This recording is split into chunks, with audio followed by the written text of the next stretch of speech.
When fashion CEO Damian Reese proposes to copywriter Amani Reed, it's a whirlwind of romance, until she uncovers a secret clause linking their marriage to a fortune. Was it love or a calculated move? Before we get into the story, comment below where in the world you're watching from today. The morning sun streamed through the windows of Glamour Styles headquarters, reflecting off the glass and steel that made up the city's most impressive skyline.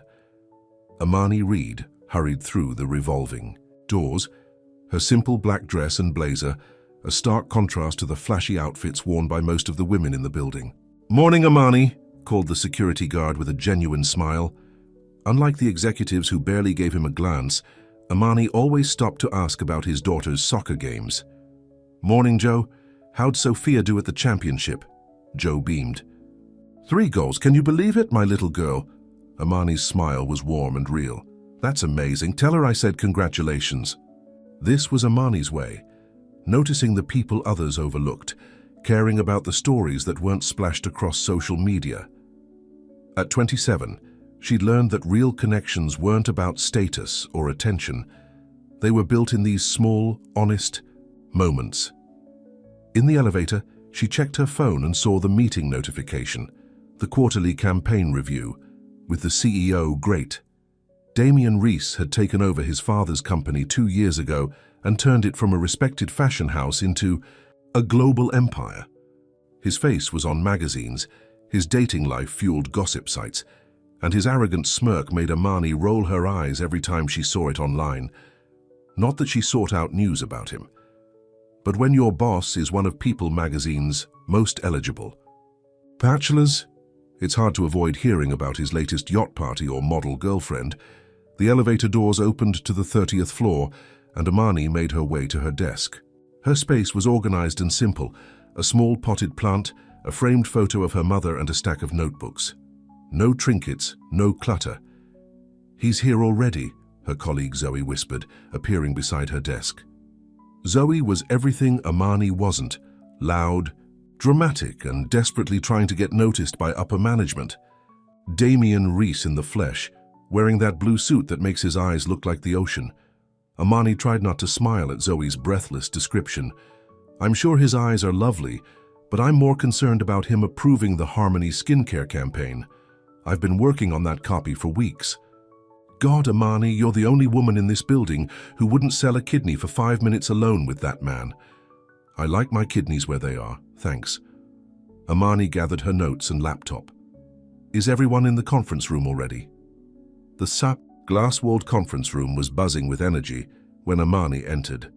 6 department heads and their assistants were arranged around the massive table, all of them sneaking glances at the man standing by the window.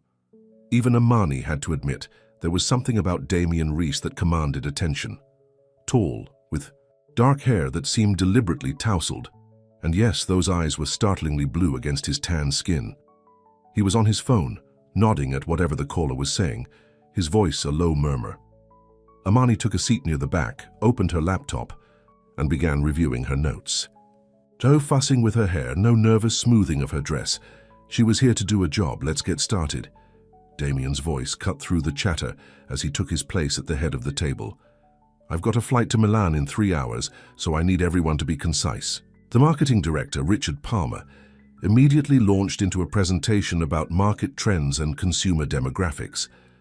Amani noticed how the women in the room leaned forward when Damian spoke, how they laughed a little too loudly at his mild jokes. It was exactly the kind of behavior her mother had warned her about. "Never let a man see how much you want him to notice you," Catherine Reed had told her daughter. "That's when they know they can break your heart." Her mother had learned that lesson the hard way.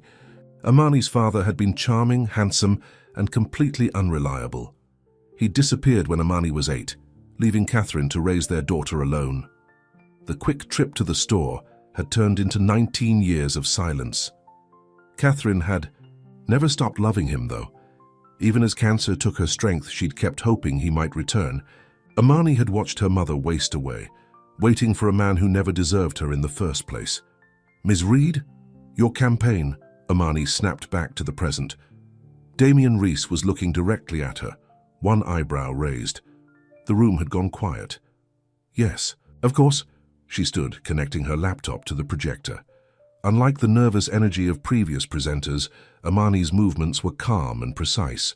The Harmony Skincare line targets women over 40 who value authenticity over artificial. Beauty standards, she began. No flashy introduction, no attempt to impress, just the facts delivered with quiet confidence. As she spoke, she felt Damien's eyes on her. Not the casual glance he'd given the others, but a focused gaze. She ignored it and continued her presentation. The tagline I've developed is, "Real beauty doesn't hide." It speaks to the brand's commitment to enhancing natural beauty rather than masking it. She showed slides of the campaign, elegant, simple, effective. When she finished, she didn't look at Damien for approval. She simply sat down and waited for questions. "That's refreshing," Damien said after a moment. "No gimmicks, no false promises, just honest communication about a quality product." He leaned forward. "Who came up with the concept?" "Ms. Reed." "Dead," Richard jumped in. "She's been with us for 3 years, one of our most talented copywriters." Now Damien was really staring at her, like he was trying to solve a puzzle. Amani met his gaze politely, but without the adoring expression he was probably used to seeing. "Well done, Ms. Reed. I'd like to see more of this approach across all our campaigns." "Thank you, Mr. Rees." She nodded and returned to her notes. The meeting continued, but Amani could feel something had shifted. Damien kept glancing her way, even when others were speaking. It wasn't the look of a boss evaluating an employee. It was something else entirely. When the meeting ended, everyone gathered their things and began filing out. Amani was packing up her laptop when Damien approached. "Ms. Reed, do you have a moment?" Up close, he was even more intimidating, over 6 feet tall with shoulders that filled out his custom suit perfectly. But Amani didn't shrink back or flutter her eyelashes like Zoe would have. "Of course, Mr. Rees. I'm curious about your background. You don't seem to follow the usual playbook around here. Was that a compliment or criticism?" Amani couldn't tell. "I believe in letting the work speak for itself," she said simply. He studied her face. "Most people try very hard to impress me. I'm trying to impress the consumers who will buy our products," Amani replied. "They're the ones who matter." A flicker of surprise crossed his features, followed by something that looked almost like delight. "That's an unusual perspective in this building." He tilted his head. "Have dinner with me tonight. I'd like to hear more about your ideas." And there it was. The inevitable moment when men like Damien Rees revealed what they really wanted. Amani had seen it before. The powerful man mentoring the younger employee, only to expect something. In return, "Thank you for the offer, Mr. Rees, but I have plans this evening." Her tone was professional, not cold but not inviting either. "Tomorrow then." "I'm afraid I'm quite busy this week." She closed her laptop case. "But I'm happy to schedule a meeting through your assistant if you'd like to discuss the campaign further." Damien blinked, clearly not used to rejection. "A meeting?" "Yes, sir." Amani gave him a polite smile. "If there's nothing else, I should get back to work." For a moment, he just stared at her. Then he laughed, a genuine sound of surprise and amusement. "By all means, Ms. Reed, don't let me keep you." Amani nodded and walked past him, aware of his eyes following her out of the room. She didn't look back. "He asked you to dinner and you said no." Zoe was practically hyperventilating in the break room later that day. "Are you insane? Do you know how many women would kill for that chance?" Amani calmly stirred her tea. "It wasn't appropriate. He's the CEO. He's Damien freaking Rees. He dated that Victoria's Secret model last year, and that Italian actress, and now he's asking you to dinner?" "Exactly my point," Amani said. "Men like that don't seriously date women like me. They get bored, they move on, and then you're left, trying to do your job with a broken heart and office gossip following you everywhere." Zoe rolled her eyes. "Not everything is a tragic love story, Amani. Sometimes gorgeous, rich men just want to have dinner with smart women. And I just want to do my job without complications." Amani checked her watch. "I need to finish the Ocean Breeze copy before 5. As she walked back to her desk, Amani couldn't help thinking about Damien's face when she'd turned him down. He hadn't seemed angry, more intrigued, like she was a new species he'd discovered. Well, he'd forget about her by tomorrow. Men like Damien Reese always had a new distraction waiting. But he didn't forget. The next morning, Amani found a coffee. On her desk, not from the cart in the lobby but from Café Laurent, the expensive French place 3 blocks away. A simple note was propped against it. Their tea selection is better. Next time? DR. Zoe nearly fainted when she saw it. He remembered you don't drink coffee. That's it, he's in love with you. He's bored, Amani corrected her, and I'm a novelty. But even as she said it, she felt a strange flutter in her chest. She pushed the feeling away and got to work. That afternoon, Damien appeared at her desk, not with a grand gesture, but casually, as if he happened to be passing by. Ms. Reed, I need someone to review the copy for the Milan fashion show. Richard suggested you. Several nearby co-workers stopped typing, openly staring now. Of course. Amani kept her voice even. When do you need it? Now, if possible? In my office? Amani gathered a notebook and pen, ignoring Zoe's exaggerated wink, from across the room. She followed Damien to the executive elevator, aware of the whispers trailing behind them. His office took up half the top floor, all glass and modern art, with a view that stretched across the city. Amani had never been up here before. Please sit. He gestured to a sleek sofa, rather than the chairs facing his desk. This felt less like a work meeting by the second, but Amani kept her expression neutral as she sat down. Damien didn't immediately join her. Instead, he went to a sideboard and poured 2 glasses of water. I realized I don't know how you take your tea, he said, handing her a glass, but everyone drinks water. Thank you. She accepted it, surprised by the thoughtful gesture. About the Milan copy? Yes, of course. He sat down, not too close, but close enough that she caught the scent of his cologne, something subtle and expensive. But first, I wanted to apologize if my dinner invitation made you uncomfortable. That she hadn't expected. Powerful men didn't usually acknowledge when they'd overstepped. It's fine, Mr. Reese. Damien, please. He smiled. Not the practiced smile from magazine covers, but something a little more hesitant. And it's not fine if it made you uncomfortable. I should have been more professional. Amani wasn't sure how to respond. This wasn't following the script she expected. The truth is, he continued, your presentation yesterday was the most genuine thing I've heard in this building in months. No flattery, no attempts to impress me or read what I wanted to hear. Just honest work. He leaned back. It's rare in my world. There was something in his eyes, a flicker of vulnerability that seemed out of place on Damien Reese's perfect face. I'm just doing my job, Amani said, and I'm making it awkward. He laughed softly. Let's start over. I have the Milan copy here, and I genuinely would value your input. He handed her a folder, and for the next hour they worked side by side, discussing language and messaging. Damien listened to her suggestions, asked thoughtful questions, and never once made her feel like this was a pretext for something else. By the time they finished, the sun was setting, casting a golden glow across the office. This was helpful, Damien said as Amani gathered her things. Thank you, Ms. Reed. Amani. The sound of her name in his voice did something strange to her heartbeat. You're welcome. Damien. The familiarity felt foreign on her tongue. As she turned to leave, he spoke again. Would it be completely inappropriate if I asked about that tea now? Not dinner, just tea, in the middle of the day in a public place. Amani hesitated. Every instinct told her to keep her distance, to protect herself from becoming another conquest story. But there had been something different about him today, something real beneath the polished surface. I think that would be acceptable, she said finally. The smile that spread across his face was like sunrise, genuine and warm, and nothing like the smirk she'd seen in magazines. Tomorrow? 1 o'clock? I'll meet you in the lobby. Amani nodded, suddenly unable to trust her voice. As she walked to the elevator, she could feel his eyes on her again. But this time, just before the doors closed, she allowed herself one glance back. Damien was still watching her, that same sunrise smile on his face. and for the first time Amani felt the wall around her heart shift ever so slightly. Back at her desk, she found a small envelope tucked beneath her laptop.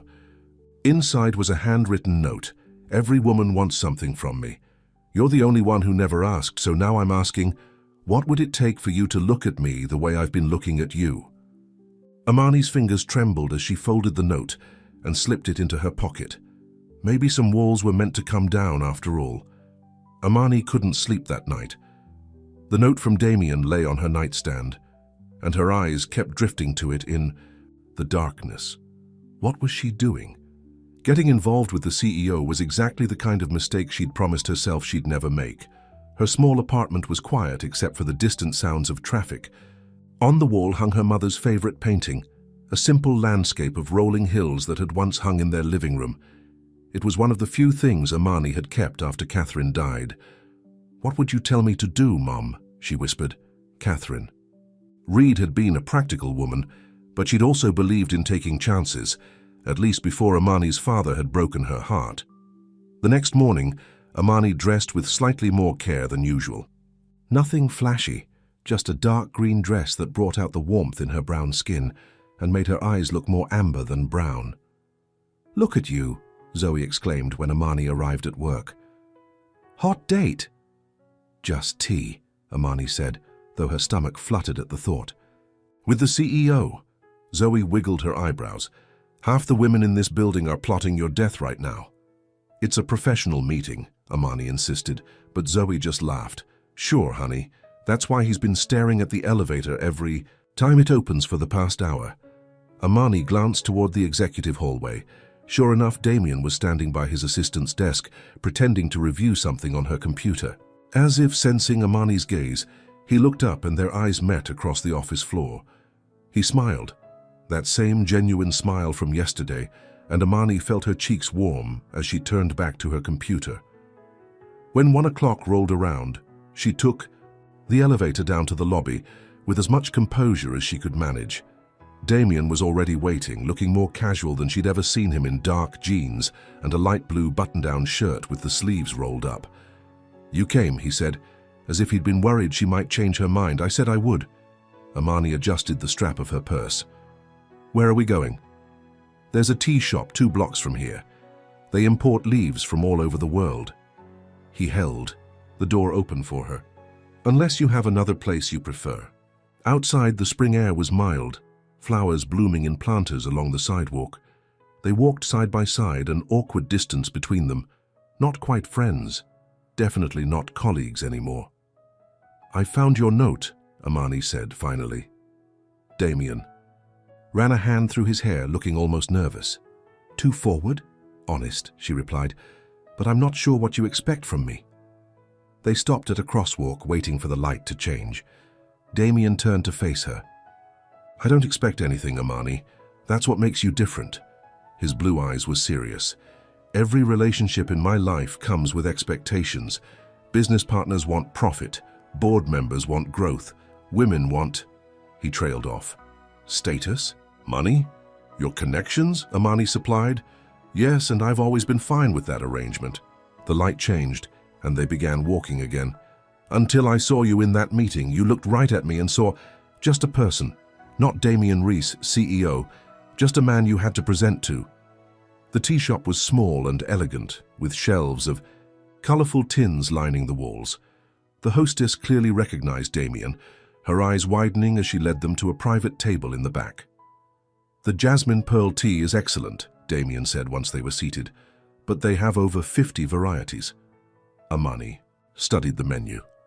"I'll try the Darjeeling." After they ordered, a strange silence fell between them. Amani found herself noticing details she hadn't before. The slight crease between his eyebrows when he concentrated, the way one corner of his mouth lifted slightly higher than the other when he smiled. "Tell me about your family," Damien said. Suddenly, the question caught her off guard. Most men talked about themselves on dates, not that this was a date. "It's just me now," she said. "My mother died 3 years ago. Cancer. I'm sorry." His sympathy seemed genuine. "You were close?" Amani nodded. "She raised me alone. My father left when I was 8. Went to the store for milk and never came back. She gave a small, humorless laugh. Classic story. Damien's expression darkened. Not classic, unforgivable. The intensity in his voice surprised her. Their tea arrived, providing a welcome distraction, as the server arranged delicate cups and pots on the table. "What about your family?" Amani asked once they were alone again. Damien added a small amount of honey to his tea. "My father built the company. He was demanding. Excellence was the minimum expectation." He took a sip from his cup. "My mother lives in France now. They divorced when I was 12. That must have been difficult," he shrugged. "It taught me that relationships have expiration dates. People leave when they get what they want or when something better comes along." "Not all people," Amani said softly. Their eyes met over the table, and for a moment neither spoke. "Is that why you turned down my dinner invitation?" Damien asked. "You thought I'd get what I wanted and disappear?" Amani considered lying, then decided against it. "Yes, men like you—" "Don't say men like you as if you know me," he interrupted, his voice gentle despite the words. "You've read about me in gossip columns. That's not knowing someone." He was right, and Amani felt a twinge of shame. Wasn't she doing exactly what she hated, judging someone based on appearances? "You're right. I'm sorry." She took a sip of her tea, gathering her thoughts. "But you have to admit, your reputation doesn't suggest you're looking for anything serious. And what if I am? With the right person?" The question hung in the air between them, heavy with possibility. Before Amani could respond, Damien's phone buzzed. He glanced at it and frowned. "I'm sorry, I need to take this. It's Milan." He stood, stepping away from the table to answer. Amani watched him through the window as he paced outside, his expression growing more serious by the second. When he returned, his entire demeanor had changed. "I have to go," he said, placing money on the table. "There's a problem with the venue for the fashion show. I need to fly out tonight." Disappointment washed over Amani, sharper than she expected. "Of course. You have a company to run." Damien hesitated, then reached across the table and took her hand. His touch was warm, confident. "I want to continue this conversation, Amani. When I get back." "When will that be?" "A week, maybe 2. He squeezed her hand gently. "Will you wait?" The question carried more weight than its simple words suggested. Amani knew what he was really asking. Would she give him a chance despite her reservations? Despite his reputation and position? "I'll be here," she said finally. "I have deadlines anyway." His smile returned, brightening his entire face. "I'll call you." He stood to leave, then paused. "And Amani, thank you for the tea." After he left, Amani remained at the table, thoughts swirling. What was she doing? Opening herself up to exactly the kind of pain her mother had warned her about, and yet there had been something in Damien's eyes. Something real beneath the polished exterior. 2 weeks turned into 3 with only occasional text messages from Damien. The Milan crisis had expanded to include Paris and London. Celebrity clients were making demands. Investors were concerned. Every rational part of Amani told her this was proof. Men like Damien didn't have room in their lives for real relationships. She threw herself into her work, staying late at the office, taking on extra projects. "You're avoiding thinking about him," Zoe accused one evening as they worked late. "I'm doing my job," Amani countered. "You check your phone every 10 minutes. Amani couldn't deny it. Despite her best efforts, she'd started looking forward to Damien's messages. Small glimpses into his world. A photo of sunrise over Milan with the caption, "Wish you could see this." A quick update about negotiations. A simple, "Thinking of you." That had made her heart race. "It doesn't matter," Amani said, putting her phone face down. "He lives in a different world." "Maybe he wants you in his world," Zoe suggested. The idea was both thrilling and terrifying. On Friday afternoon, nearly a month after their tea date, Amani was preparing to leave when a delivery arrived. A small package wrapped in simple brown paper. Inside was a tin of Darjeeling tea with a note, "I'll be back tomorrow, have dinner with me." Amani's hands trembled slightly as she texted a response. "Yes." His reply came immediately. "I'll pick you up at 7, send me your address." That night, Amani stood in front of her closet, suddenly hating everything she owned. Her practical wardrobe seemed woefully inadequate for dinner with a man who dated supermodels. She finally chose a simple black dress, the one her mother had insisted she buy for special occasions. Catherine had always believed in being prepared for unexpected happiness. At precisely 7 u, her doorbell rang. Amani took a deep breath, smoothed her dress and opened the door. Damien stood there looking more handsome than she remembered in a charcoal suit with no tie. His hair was slightly damp, as if he'd just showered, and he held a small bouquet of wildflowers. "You look beautiful," he said, his eyes taking her in. "Thank you," Amani replied, suddenly shy. "Come in for a moment while I get my purse." Damien stepped inside, glancing around her small apartment with interest. She'd cleaned frantically that afternoon, but her home was still modest. Bookshelves lining one wall, simple furniture, her mother's painting. "This is nice," he said, and to her surprise, he seemed to mean it. "It feels like you." "It's not exactly a penthouse," Amani said, grabbing her purse. "I've lived in penthouses my whole life," Damien replied. "They're usually cold and impersonal." He nodded toward her bookshelves. "You read a lot." "Books were my escape growing up. Mom and I didn't have much, but we always had library cards." Damien touched the spine of one book gently. "My father considered fiction a waste of time." There was something in his voice, a hint of old pain that made Amani want to know more. But he was already moving toward the door. "Ready?" "I made reservations at Lupo's." Lupo's was one of the most exclusive restaurants in the city. Impossible to get into without connections and a month-long waiting list. "How did you get a reservation on such short notice?" Amani asked as they walked to his car, a sleek black Mercedes that probably cost more than she'd make in 5 years. Damien gave her a small smile as he opened the passenger door. "I may have called in a favor. The owner's son interned at Reese last summer." The restaurant was everything Amani expected, elegant, understated, with soft lighting and discreet service. They were led to a private table in a corner alcove, away from curious eyes. "I thought you might prefer privacy," Damien explained. "People tend to take photos when I'm out." Of course, dating Damien Reese would mean living in a fishbowl. Another reason to guard her heart. But as the evening progressed, Amani found it harder to remember all the reasons she should keep her distance. Damien was attentive, asking questions about her childhood, her dreams, her opinions on everything, from books to politics. He listened when she spoke, really listened, not just waiting for his turn to talk. "You're different than I expected," she admitted over dessert. "Different good or different bad?" "Good," she said. "More real." Damien's expression softened. "I've had a lifetime of being Damien Reese, heir to the empire. It's exhausting sometimes."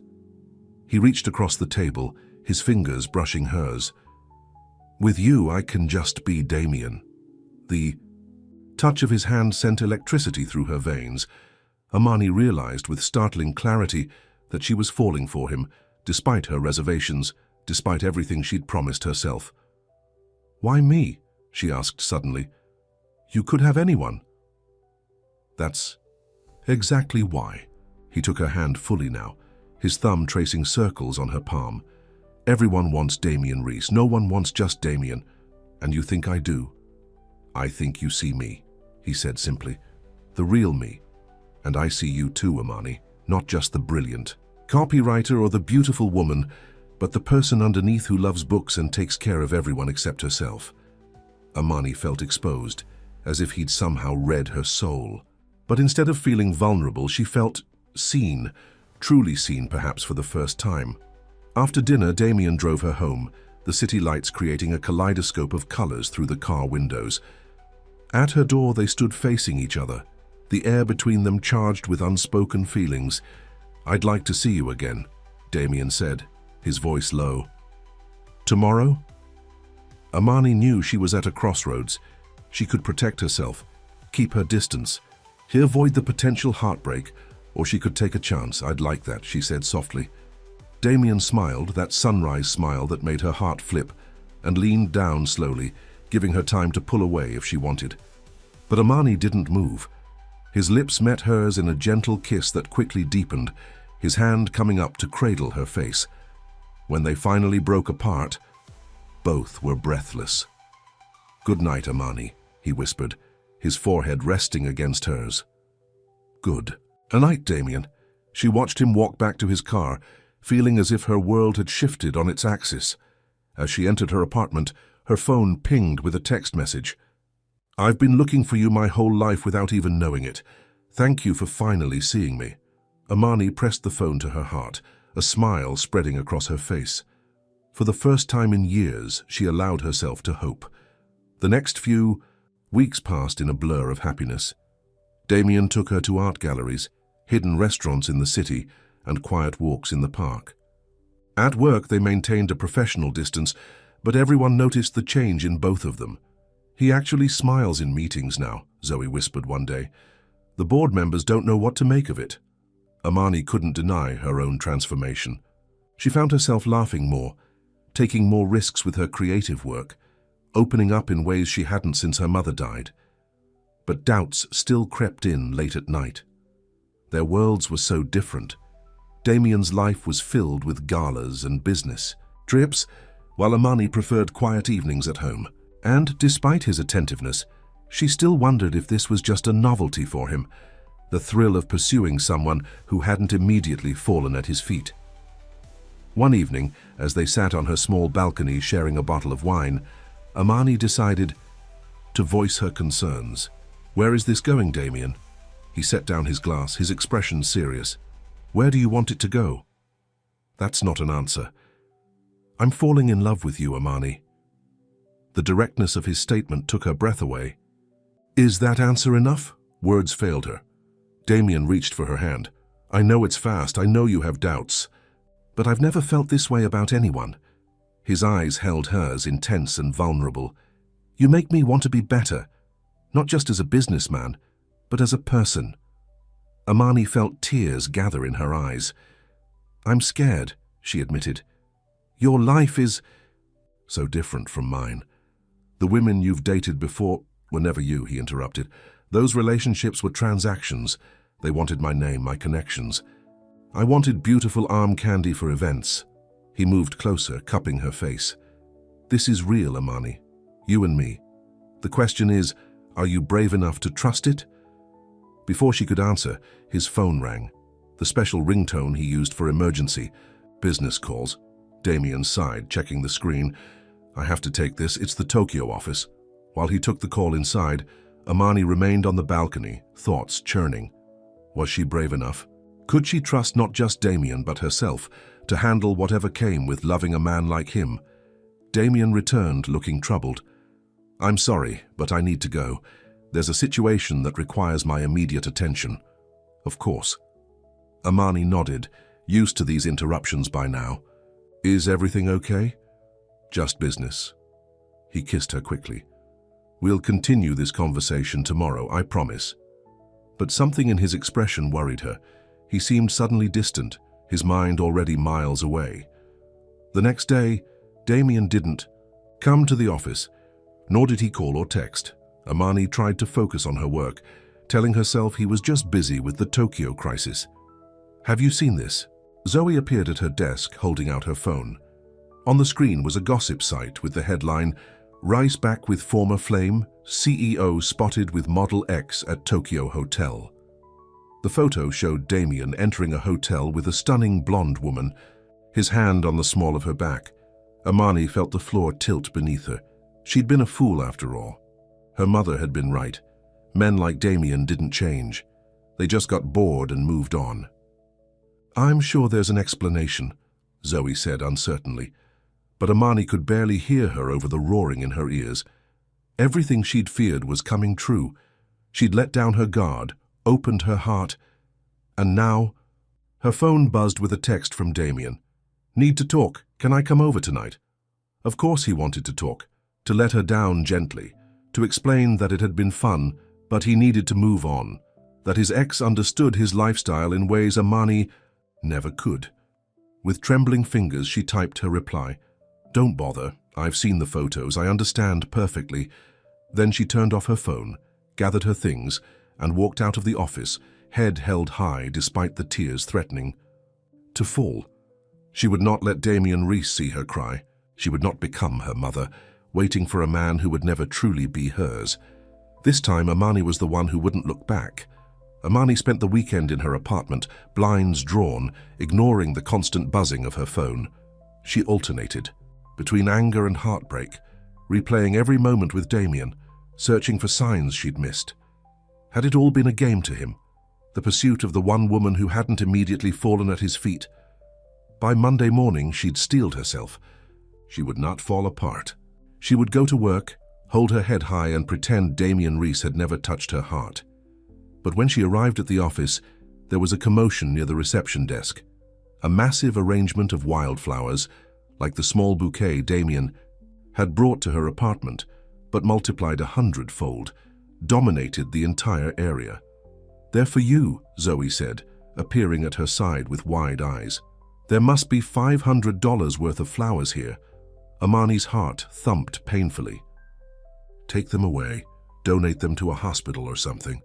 "But there's a card. I don't want to see it." Amani walked past the flowers toward her desk, aware of curious eyes watching her. "And if Mr. Reese calls or comes by, I'm in a meeting. All day." Zoe followed her, lowering her voice. "Don't you at least want to hear his explanation? That woman in the photo is Sophia Laurent. They dated 2 years ago before he took over the company."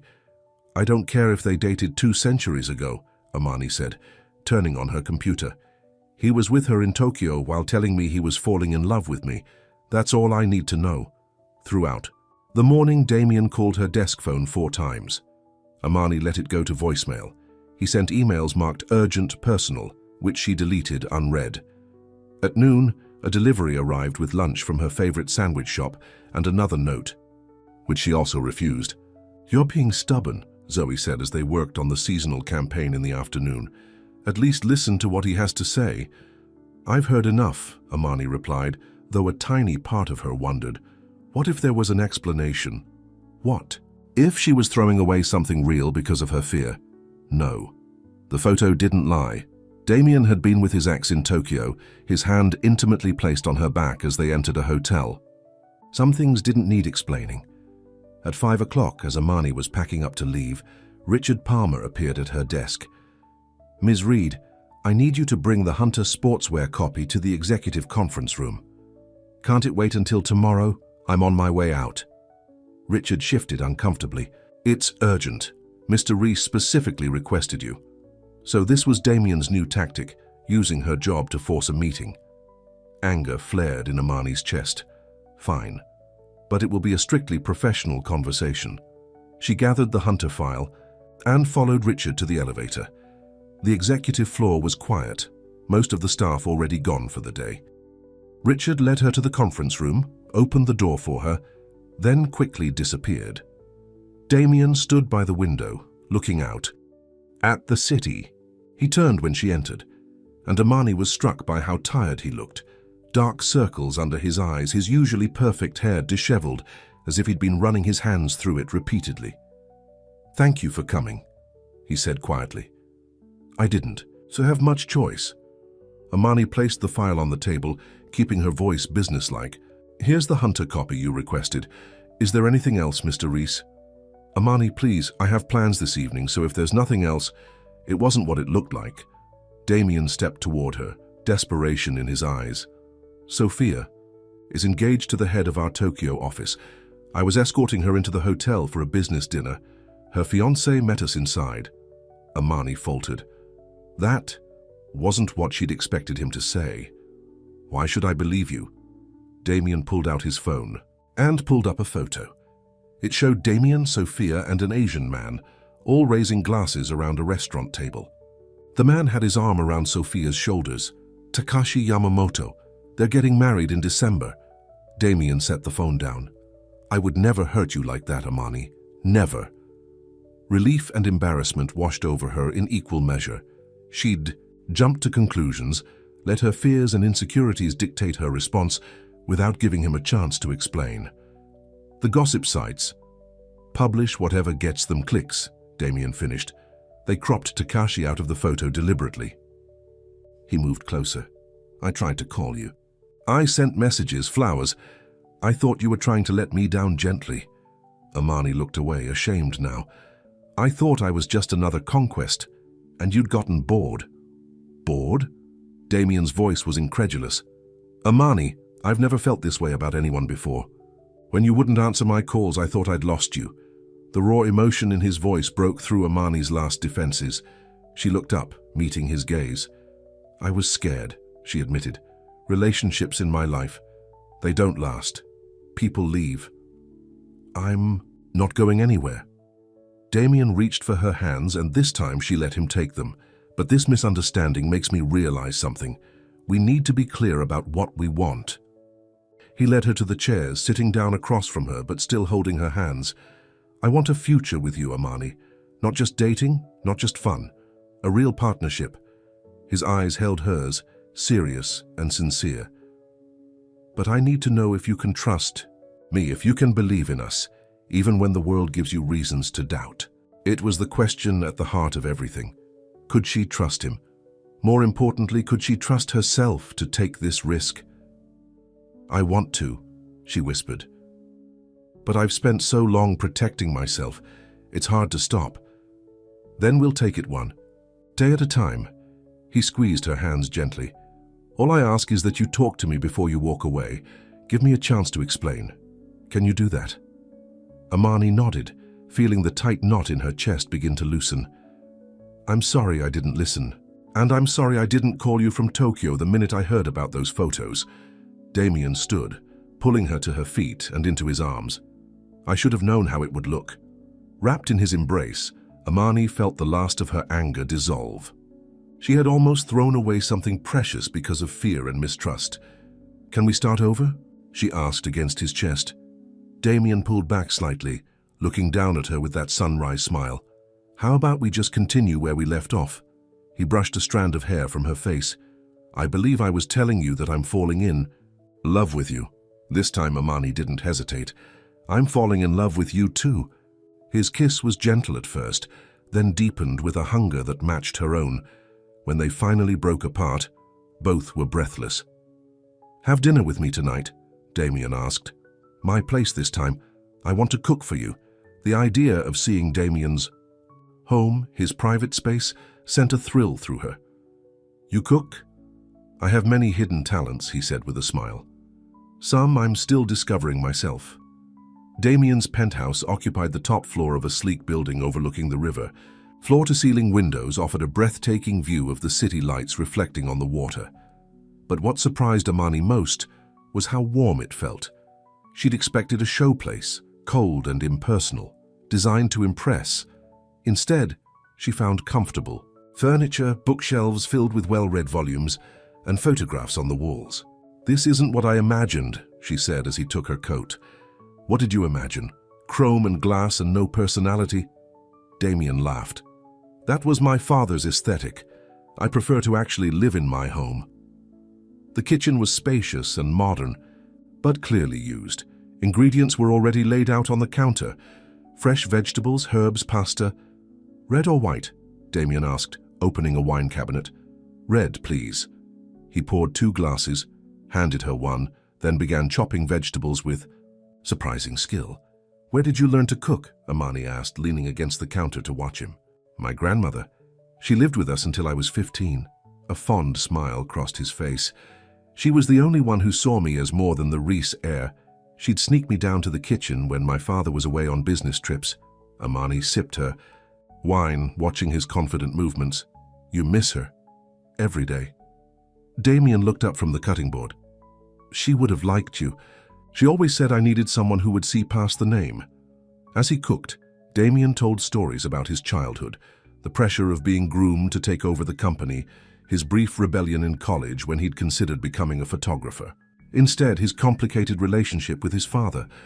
When he died, everyone expected me to be devastated, Damien said, as he stirred the sauce. The truth is, I felt free. For the first time, I could run the company my way. Be the man I wanted to be, not the one he tried to shape. And who is that man? Amani asked softly. The one you want to be? Damien turned to face her, his expression serious. Someone worthy of a woman like you.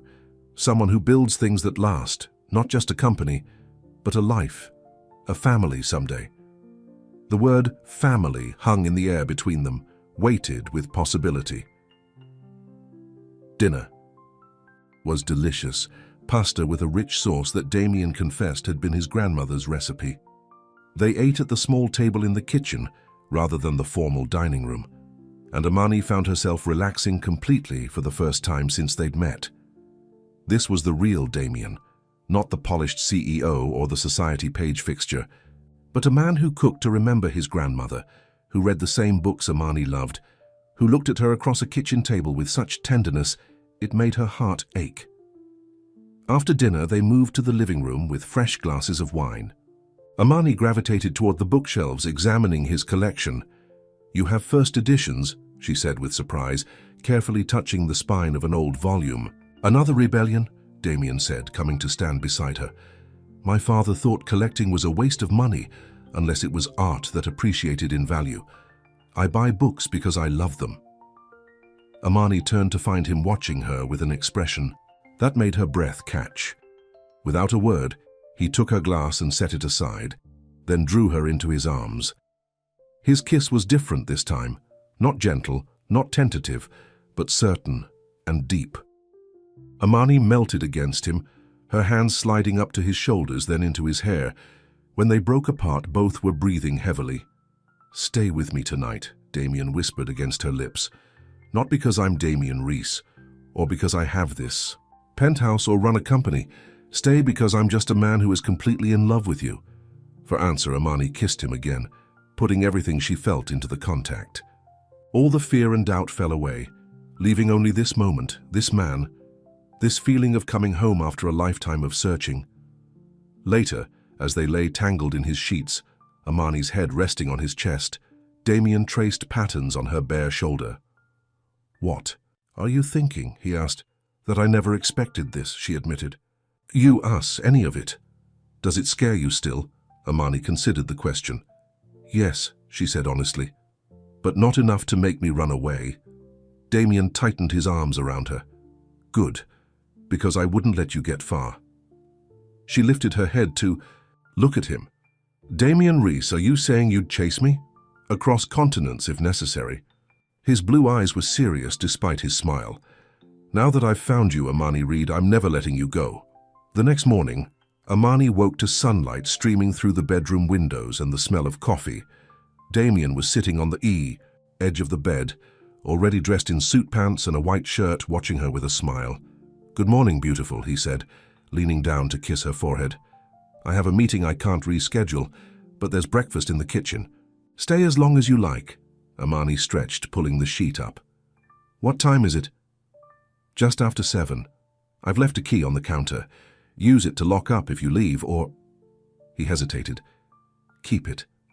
Come back any time. This place feels more like home with you in it." The casual offer of a key should have triggered all of Amani's warning signals. Instead, she felt only a warm glow of happiness. "That's a big step," she said. "The first of many, I hope." Damien kissed her properly this time, then stood. "I'll call you later." After he left, Amani wandered through the penthouse wearing one of Damien's shirts. In the kitchen, she found a full breakfast waiting. Fresh fruit, croissants, coffee, in a carafe. And beside the promised key, a single wildflower with a note. For all the mornings to come. She was falling hard and fast, and for once, she wasn't fighting it. The next few months passed in a blur of happiness. Damien and Amani settled into a relationship that surprised them both with its ease. At work, they maintained professional boundaries, but everyone knew they were together. "You've changed him," Richard told Amani one day after a meeting.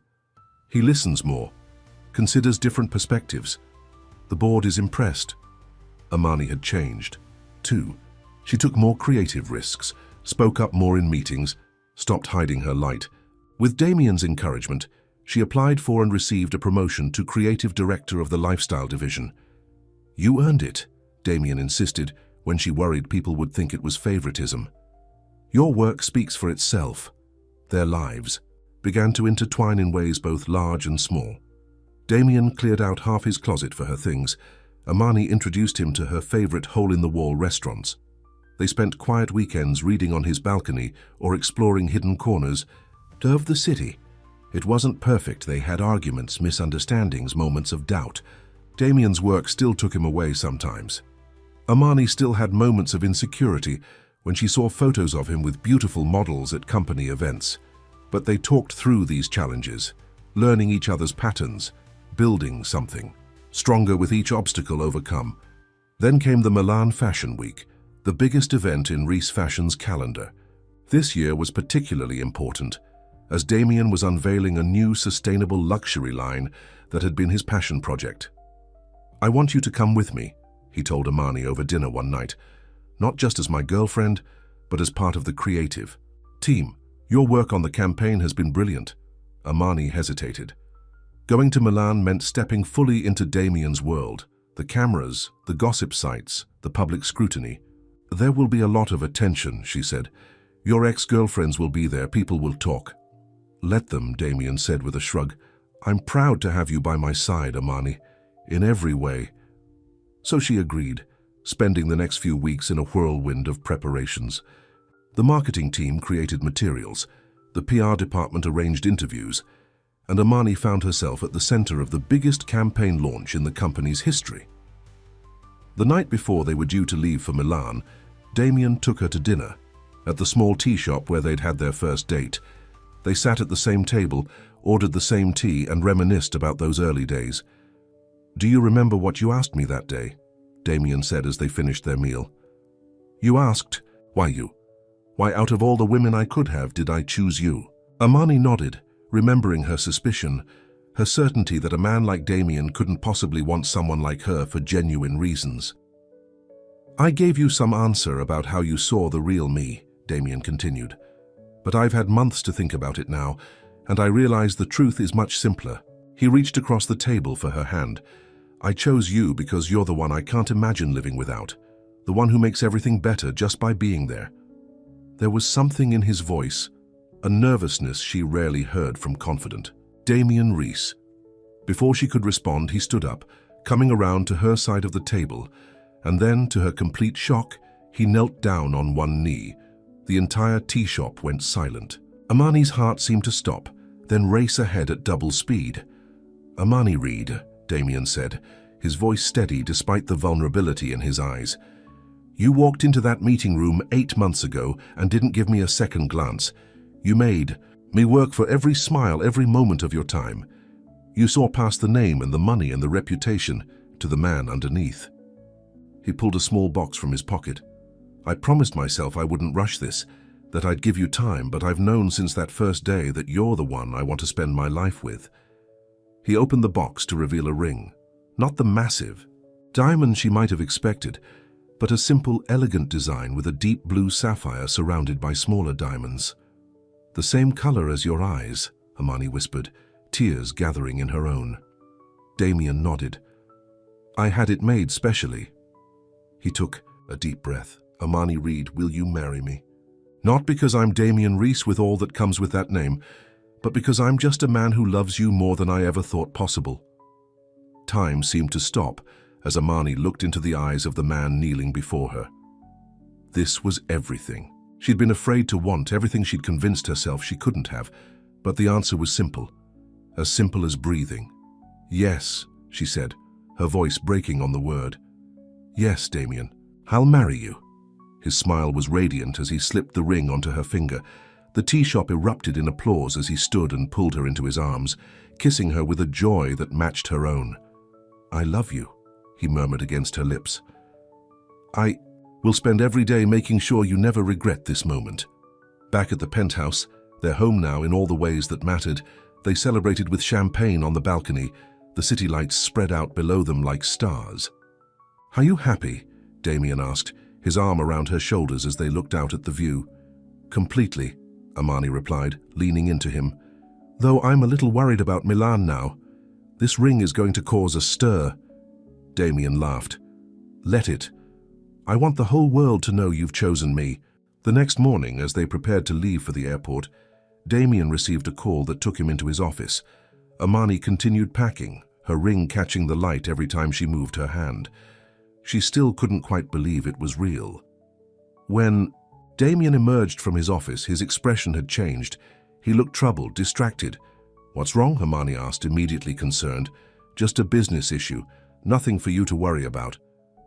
But he wouldn't meet her eyes, the first time, since they'd been together, that he'd shut her out this way. "Damien, talk to me. We're partners now, remember?" She touched his arm gently. He sighed, running a hand through his hair. "It's complicated. Some information has come to light about one of our suppliers. Potential labor violations.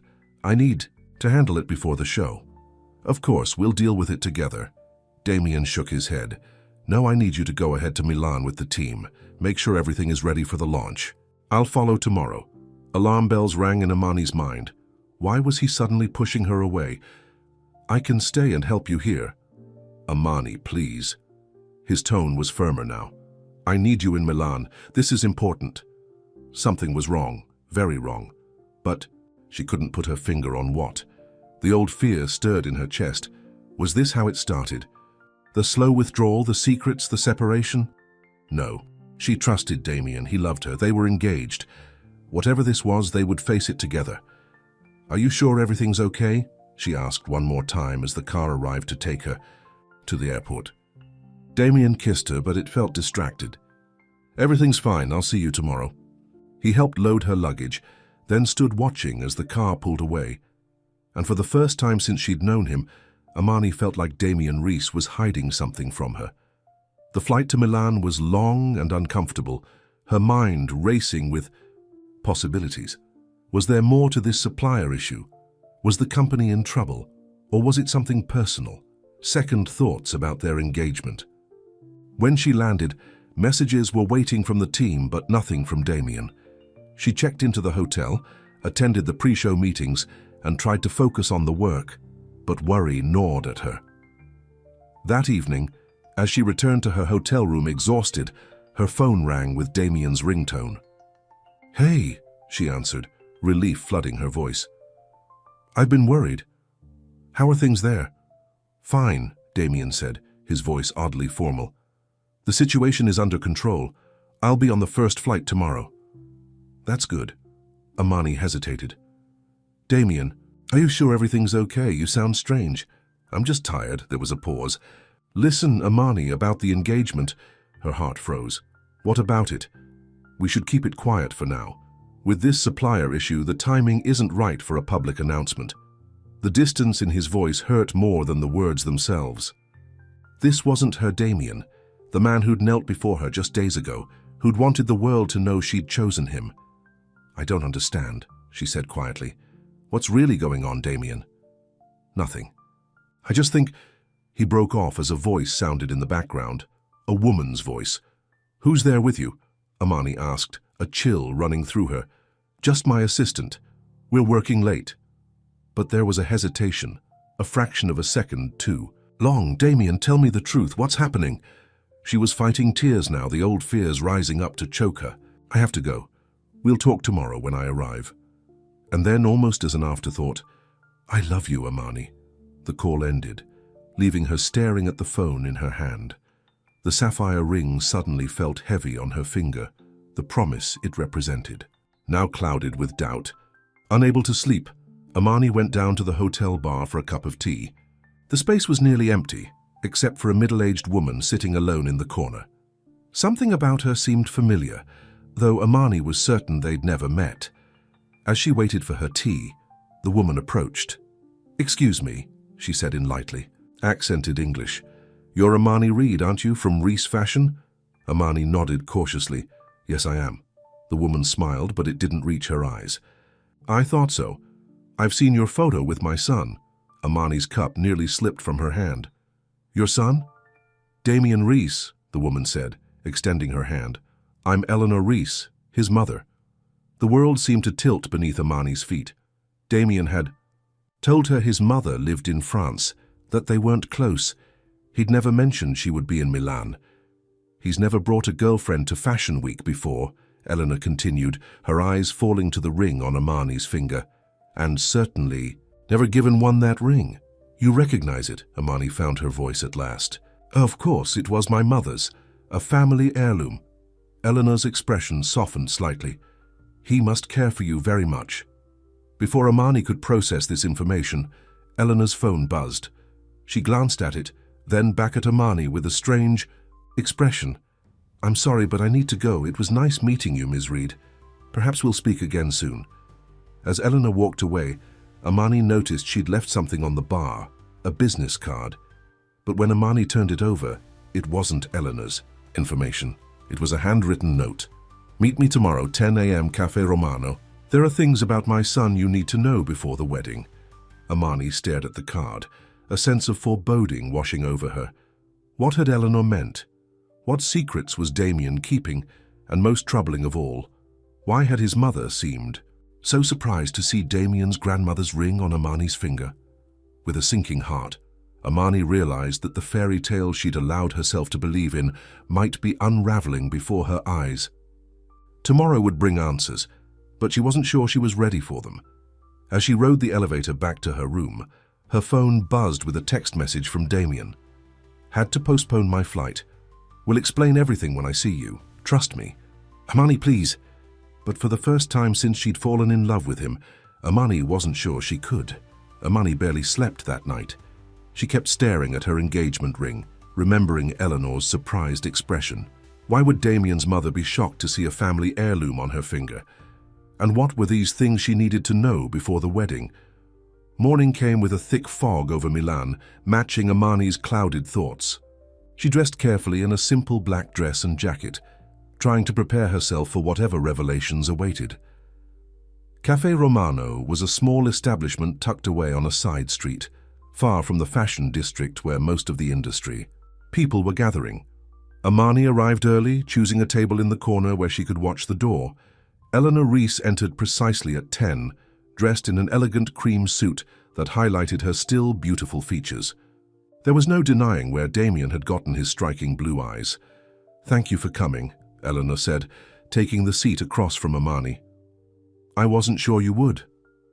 "Why wouldn't I?" Amani asked, keeping her voice steady despite her racing heart. Eleanor studied her for a moment. "Because you love my son. And sometimes we prefer not to know the truths that might hurt us." A server came to take their order. Espresso for Eleanor, tea for Amani. Neither spoke until the drinks arrived. "You're wearing my mother's ring," Eleanor finally said. "The one Damien's father gave me when we got engaged." She stirred her espresso. "The one I returned to him when I left." Amani touched the sapphire band. "Damien said he had it made for me." A flicker of sadness crossed Eleanor's face. "The first of many lies, I'm afraid." She set her spoon down. "Ms. Reed, how much do you know about my son's life before he took over the company?" "I know he worked in various divisions to learn the business, that he briefly considered becoming a photographer instead." Amani recalled the stories Damien had shared during quiet evenings together. That his relationship with his father was complicated. Complicated. Eleanor repeated the word with a bitter laugh. "That's one way to put it." She leaned forward. "What has Damien told you about me? About why I left?" "Not much," Amani admitted. "Just that you live in France now, and that you and he aren't close." Eleanor nodded slowly. "I expected as much. Damien has always been skilled at rewriting history to suit his needs." She took a sip of her espresso. "I don't live in France, Ms. Reed. I live in New York. In fact, I've lived there since the divorce, except for the 3 years I spent trying to rebuild my relationship with my son." Confusion washed over Amani. "But Damien said—" "My son says many things," Eleanor interrupted gently. "The truth is often more complicated." She reached into her handbag and pulled out a small photo album, sliding it across the table. "Before I tell you why I asked you here, I want you to see these." Amani opened the album with trembling fingers. The first photo showed a younger Damien, maybe 25, with his arm around a pretty brunette. They were laughing, heads close, together clearly in love. "Her name was Rebecca," Eleanor said softly. "They met in college. She was studying education, wanted to teach children with special needs. No family money, no connections, just a kind heart and a genuine love for my son." Amani turned the page. More photos of Damien and Rebecca, at a beach, at what looked like a family dinner, building a snowman. "They were engaged," Eleanor continued. "Damien gave her that ring, the one you're wearing now. His father was furious. The Rees heir was expected to make a strategic marriage, not follow his heart. A cold feeling spread through Amani's chest. What happened to her? Damien chose the company, Eleanor said simply. His father made it clear, Rebecca or the Rees legacy. He couldn't have both. Amani's mind was racing, trying to reconcile the man she loved with this story. So he broke it off? In the cruelest way possible. Eleanor's voice hardened. He told her he'd never really loved her, that she'd been convenient while he was figuring out his life, that she wasn't Rees material. He broke her heart to please his father and secure his inheritance. Amani felt sick. This didn't sound like her Damien, the man who cooked for her, who listened to her dreams, who looked at her with such tenderness. I left Robert, Damien's father, shortly after, Eleanor continued. I couldn't stomach what he'd turned our son into.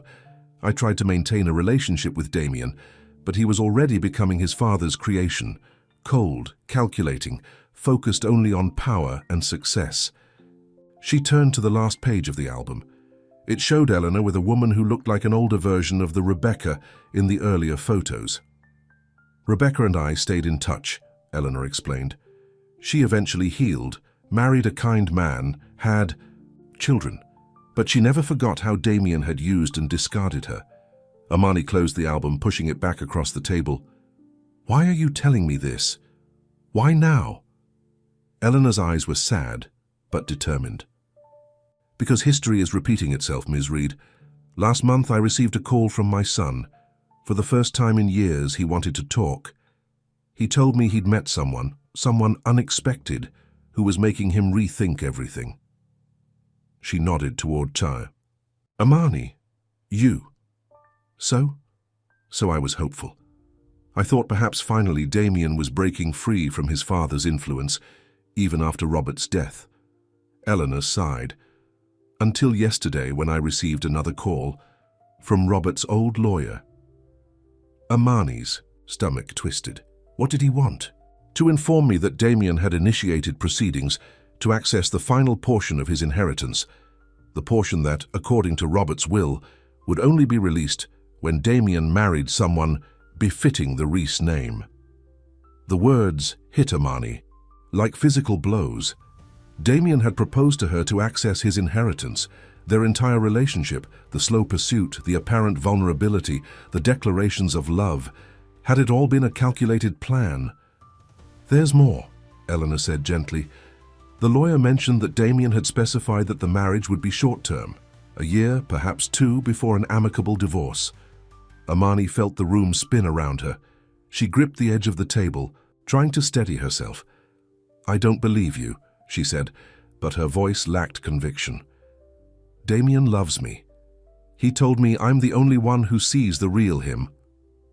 Oh, my dear. Eleanor reached across the table, but stopped short of touching Amani's hand. That's what he told Rebecca too, word for word. Tears burned behind Amani's eyes, but she refused to let them fall. Why would he do this? He already runs the company. He has money, power, everything he could want. The final portion of Robert's estate is substantial, nearly half the family fortune. Property, art collections, offshore accounts. Eleanor's expression was grim. But more than that, it's about control. My ex-husband's final way of ensuring Damien remained the man he'd shaped him to be, even from the grave. Amani thought of all the tender moments, all the seemingly honest conversations. Had it all been an act? The carefully calculated pursuit of a woman who hadn't immediately fallen at his feet, who presented just enough of a challenge to be interesting? What about the supplier issue? The reason he didn't come to Milan with me? There is no supplier issue, Eleanor said. Damien's been in meetings with the family lawyers, arranging the inheritance transfer to coincide with your wedding. The final piece clicked into place. The rush to propose, the insistence that they go public in Milan, the sudden request to keep the engagement quiet once the legal details were being arranged. It all made terrible sense. I should have listened to my instincts, Amani whispered, more to herself than to Eleanor. I knew men like him don't fall for women like me. Don't, Eleanor said sharply. Don't diminish yourself. You're exactly the kind of woman any man should fall for. Intelligent, genuine, principled. My son's failings are his own, not a reflection of your worth. Amani looked down at the sapphire ring, a recycled prop in Damien's performance, not the symbol of love she'd believed it to be. Slowly, she twisted it off her finger and placed it on the table. "Thank you for telling me the truth," she said, rising from her chair. "Before the wedding." "What will you do now?" Eleanor asked. Amani squared her shoulders. "My job. There's a fashion show to launch. After that, I'll figure it out." As she turned to leave, Eleanor called after her. "Ms. Reed, Amani, I'm truly sorry. For what it's worth, I believe my son does have feelings for you. Perhaps not the ones he claimed, but something real nonetheless." "It doesn't matter," Amani replied, surprised to find she meant it. Some things can't be forgiven. Outside, the Milan fog had lifted, the sun breaking through the clouds. Amani walked back toward the hotel, her mind surprisingly clear despite the pain throbbing in her chest. She had been right all along. Protecting herself had been the wisest course. She'd just failed to follow her own advice. At the hotel, the pre-show frenzy was in full swing. The team looked relieved when Amani appeared, immediately pulling her into discussions about last-minute changes and press arrangements. Amani threw herself into the work, grateful for the distraction. When someone asked about Damien's arrival, she simply said there had been delays, but the show would proceed as planned. No one noticed her missing ring.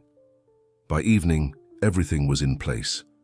The venue, a converted historic palazzo, was transformed, with sustainable materials that highlighted the new collection's ethos. Models were being prepped backstage. Fashion editors and celebrities were beginning to arrive. Amani stood in the wings, clipboard in hand, reviewing final details with the production team when a familiar voice spoke behind her. "There you are." She turned to find Damien, impeccable, in a tailored suit, smiling at her as if nothing had changed. He moved to kiss her, but Amani stepped back, maintaining a professional distance.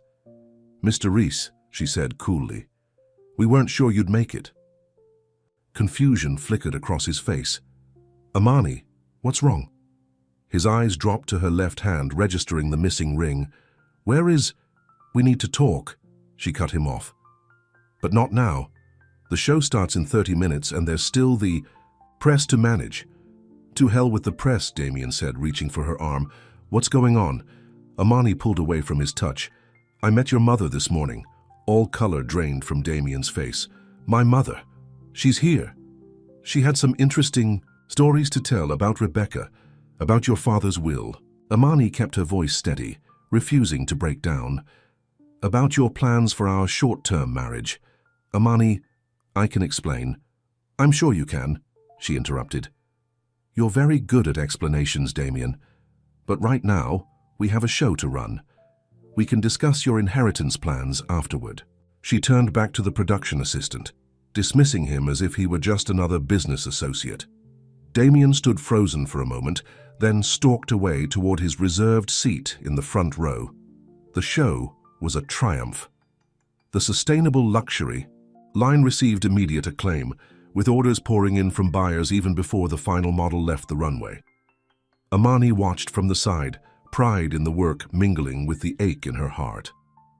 When the lead designer took his bow, he pulled Amani onto the runway with him, acknowledging her contribution to the campaign. The applause was deafening.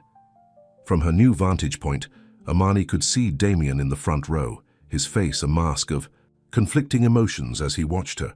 The after-party was held in the palazzo's garden, fairy lights twinkling in the trees as fashion's elite mingled and celebrated.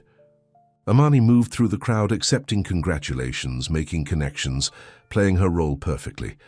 She was speaking with an important editor when Damien appeared at her side. "Excuse us for a moment," he said to the editor, then took Amani's elbow, steering her toward a quiet corner of the garden. "You've avoided me all night," he said once they were alone. "You need to let me explain."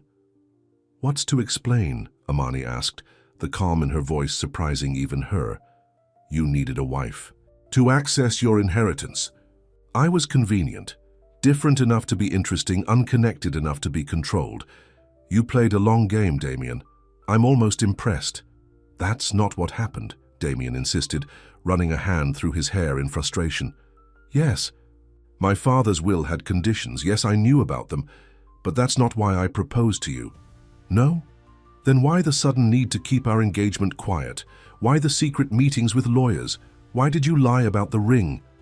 I panicked, he admitted. When the lawyers contacted me about the inheritance, I realized how it would look to you. I was afraid you wouldn't believe that my feelings for you were real, that you'd see the timing as suspicious. So you lied. Again. Amani shook her head. That doesn't help your case, Damien.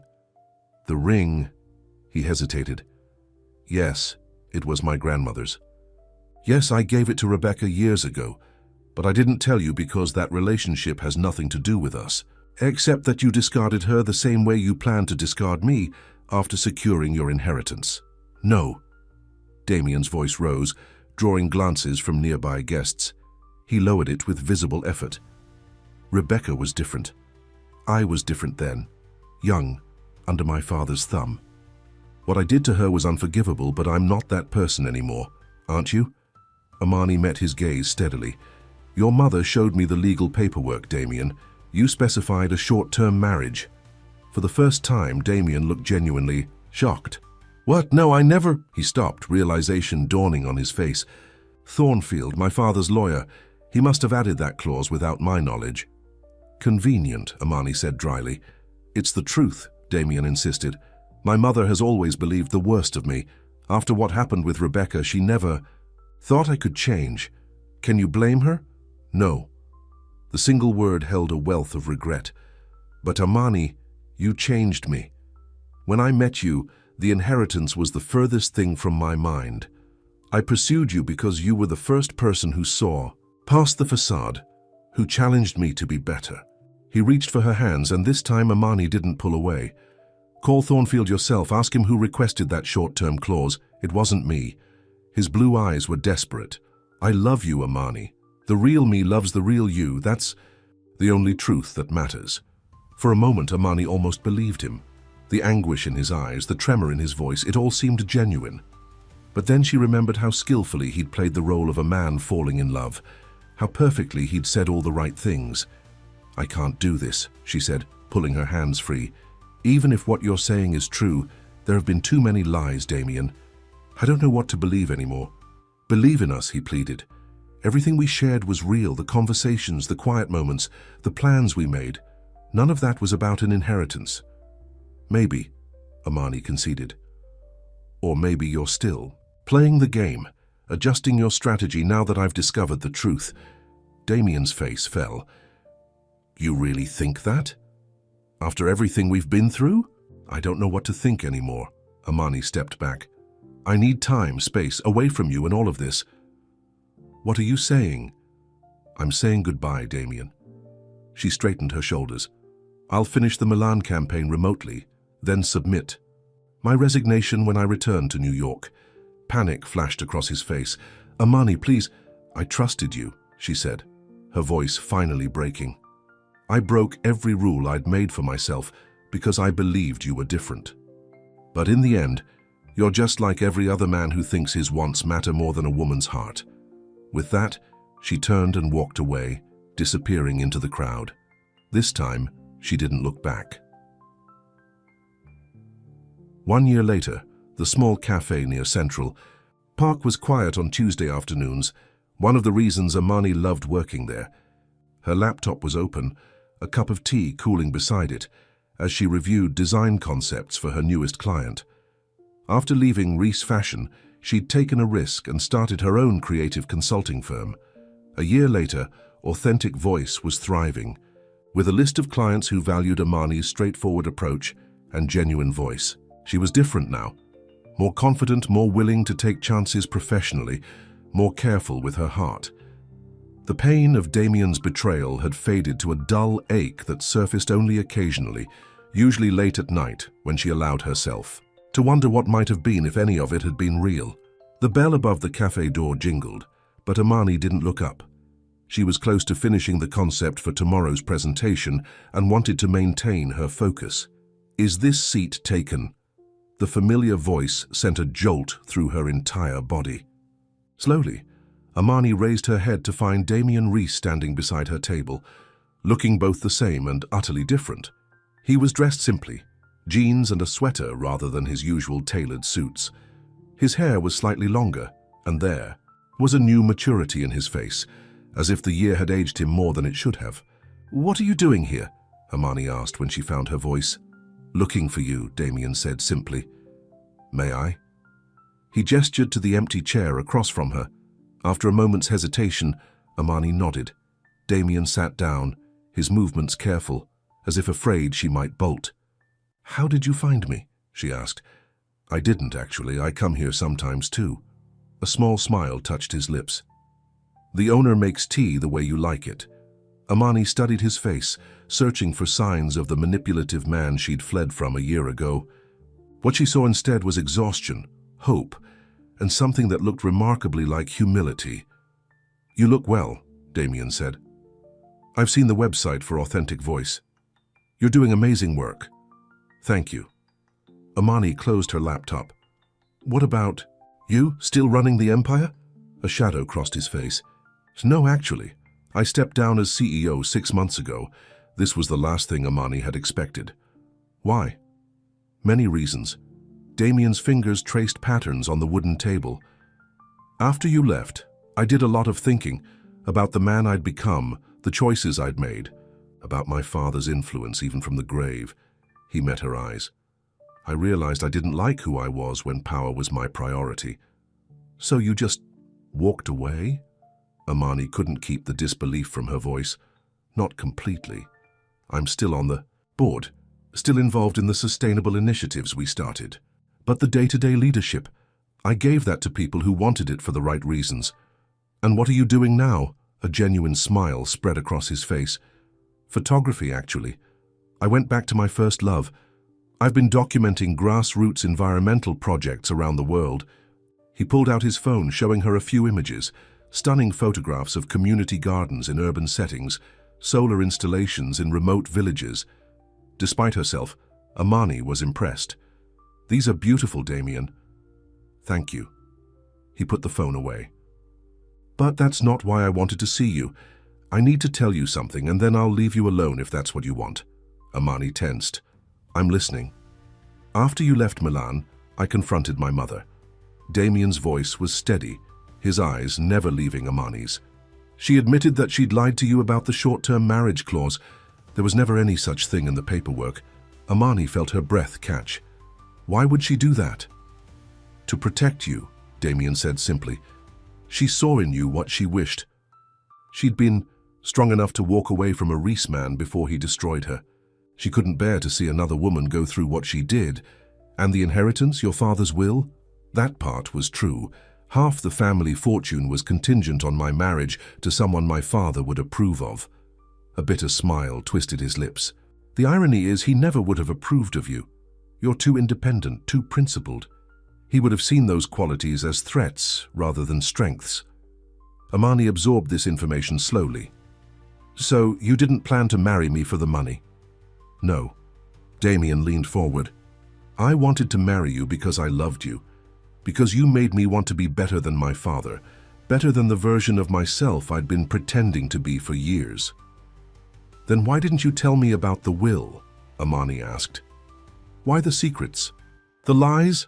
"Fear," Damien admitted. "I was afraid if you knew about the inheritance condition, you'd never believe my feelings were genuine. That you'd always wonder if I was using you." His laugh was hollow. "Instead, my silence made exactly that happen anyway." They sat in silence for a moment, the weight of the past year hanging between them. "I walked away from the inheritance," Damien said finally. "I told the lawyers to donate it all to educational charities. Every penny." Amani's eyes widened. "You gave up half the Reese fortune?" "Money didn't matter anymore, not after I lost you." He reached across the table, not quite touching her hand. "I'm not telling you this to win you back, Amani. I know I destroyed your trust. I know some things can't be forgiven. Then why are you here?" "Because you deserve the truth. All of it." His eyes held hers, vulnerable in a way the old Damien never would have allowed. "And because even though I have no right to ask, I want to know if there's any chance, even the smallest possibility, that you might someday be willing to start over. Not where we left off, but from the beginning. As two different people who've both grown from their mistakes. Amani looked at the man across from her. Not Damian Reese, wealthy CEO, but just Damian, a photographer with regrets and hopes like anyone else. The man she'd glimpsed beneath the polished exterior, the one she'd fallen in love with despite her better judgment. "I don't know," she said honestly. "A lot has happened. I've worked hard to rebuild my life without you in it." Disappointment flickered in his eyes, but he nodded. "I understand. It was selfish of me to even ask." He started to rise. "I should go." "Damian," Amani said, surprising herself. Maybe we could start with tea." He froze, hope dawning on his face. "Tea?" "Just tea," she clarified. "No promises, no expectations, just two people getting to know each other again." The smile that spread across his face was the same sunrise smile she remembered, genuine, warm, reaching all the way to his eyes. "I'd like that very much," he said softly. As he went to the counter to order, Amani watched him, a strange sense of calm settling over her. She didn't know if she could ever fully trust him again, if the wounds of the past were too deep to heal. But perhaps this new Damian, the one who'd walked away from power and fortune to find himself, deserved the chance to show her who he'd become, and perhaps she too was different enough now to protect her heart while still leaving it open to possibility. When Damian returned with two steaming cups, their fingers brushed as he handed hers over. The brief contact sent a familiar warmth through her, a reminder of what they'd once shared. "To new beginnings," he said, raising his cup slightly. "To the truth," Amani countered, meeting his gaze steadily. "Whatever it turns out to be." Outside, spring sunshine filtered through the cafe windows, casting patterns of light across their table. A new season, a fresh start. Nothing guaranteed, nothing promised, but for the first time in a year, Amani allowed herself to look back, not at what she'd lost, but at what might still be found. The end.